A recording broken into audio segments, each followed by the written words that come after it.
All right, so after all that we've gone through in terms of trying to understand what disability is, let's try to bring it all together and draw some conclusions about what is disability. Disability is not exclusively a medical model, but medical model aspects or understanding are important to that. We do need to try to help people to maximize their abilities. We do need to try to help people to address medical issues that they may face. So the medical model part of it is important, but we also need a social model. We need to be able to address the social consequences of a disability as outlined in those 18 wounds that I discussed from Wolfensberger. But these things need to come together. It's not exclusively discrimination, and it's not exclusively something that's owned by an individual.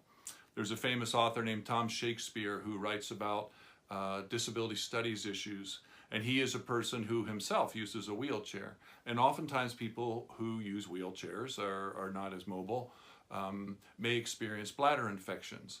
And the comment that he made relative to the social model, when people think that the only thing that disability is discrimination, social model, is he says, "Can I blame society for my bladder infection?"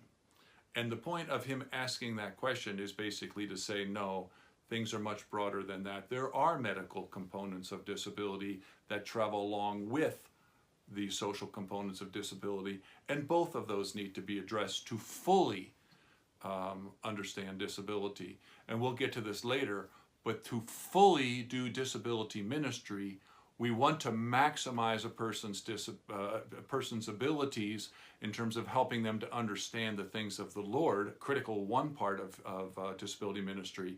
But we also need to address social model concerns, and that is that we need to change the church culture and the Christian community so that it is more accepting.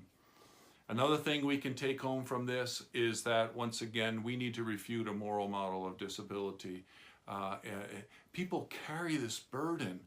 I remember interacting with a man in Uganda once, and he's like, "I know that cursing is not a cause of disability, of my disability," he said, "but I have been socialized into believing that I have been cursed. And even though I am a Christian, I still carry this around with me, and it's hard to get rid of." So we want to help people to really understand that they have not been cursed. They have not done something wrong.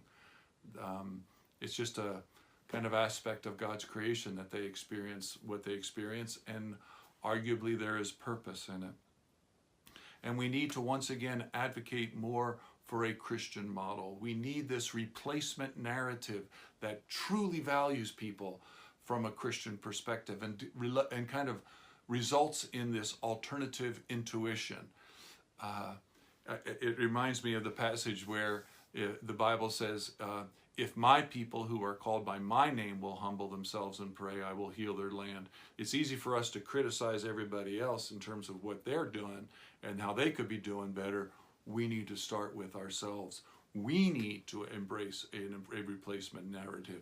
We need to address the discrimination in our congregations towards people with disabilities and develop this replacement narrative and live that replacement narrative and reflect that replacement narrative in the way that we interact with everybody, but in the context of our conversations here, in the way that we interact with people with various impairments, people with disabilities.